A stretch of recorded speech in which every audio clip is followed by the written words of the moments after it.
AITA for kicking out my future in-laws after they lost and almost killed my dog. I'm engaged to my fiancée Meg. I own a large home. Meg spends most time at my place but technically still has her own. We are in the process of moving her in with me this fall. Since my place has a lot of room and Meg's doesn't, I agreed to host her family from out of town for Thanksgiving. I'm going to be blunt, I do not like Meg's family. They are all extremely conservative, conspiracy theorist, low-key racist, a woman's place is in the kitchen types. Meg is very different from them but is close with them. She hasn't seen them in a year, so I agreed that they could stay at my place for the holiday, because I can usually tolerate them enough. Wednesday morning, Meg's parents arrive, and things are fine. A few hours later, Meg's sister gets here. I have a dog named Lucy. This is my dog, not Meg's dog and not our dog. I had her for years before Meg was around, and Meg is not a big fan of dogs, although she likes Lucy. I was in the bathroom when the sister pulled into the driveway. Meg's mom calls to me and says I'm going to let Lucy out front to say hi to Meg's sister, to which I explicitly said no,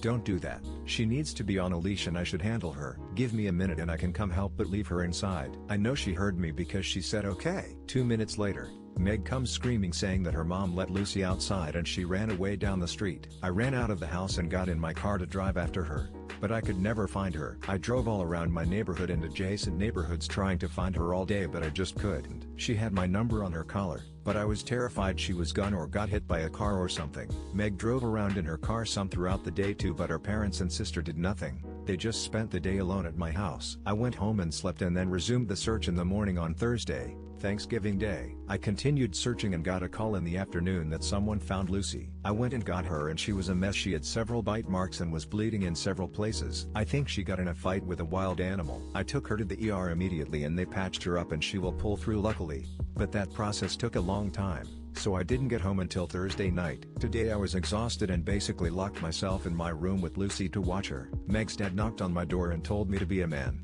and that the dog was back and it was just a stupid dog, so who cares. I told them all to leave right now. Meg was upset and said they didn't have anywhere, and I said I don't care, but they can't be at my home. They eventually left after I threatened calling the cops. Meg left with them and texted that it was rude for offering my home and then kicking them out, and they made an honest mistake. I felt that her mom did not listen to what I told her, and Lucy needs quiet alone time to recover, and I never even got an apology. AITA,